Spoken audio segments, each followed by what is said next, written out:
আসসালামু আলাইকুম প্রিয় দর্শক। কাতারে কবুতর পালন এবং কবুতরের বিষয়ে এসে কবুতরের কাজ করতেছি। আপনারা যারা কাতারে কবুতরের বিষয়ে আসছেন এবং কবুতরের কাজ করবেন এবং যারা দেশে আছেন এবং যারা প্রবাসী আছেন, সবাইকে একটা জিনিস অবশ্যই মানতে হবে। কবুতর যখন অসুস্থ হবে তখন কবুতর কিন্তু ওর ডানাগুলো অনেক বাইরাবে এবং কিন্তু বারবার মুখ দিয়ে হা করবে। তখন সময়টা বুঝে নিতে হবে যে কবুতরগুলো অসুস্থ হবে। তাই কবুতরের একটি ঔষধের নাম হলো কাঙ্কার ঔষধ দিতে হবে।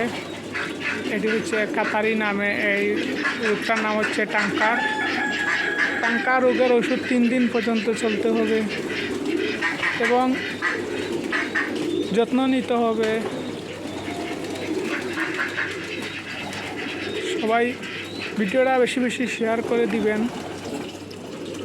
এবং কাতারে কবুতরের কাজ তেমন একটা কষ্ট নাই বললেই চলে, শুধু মাথার একটু বিবেকটা খাটালেই আপনি সেই কাজটা করতে পারবেন। আমি খাবার দিয়েছি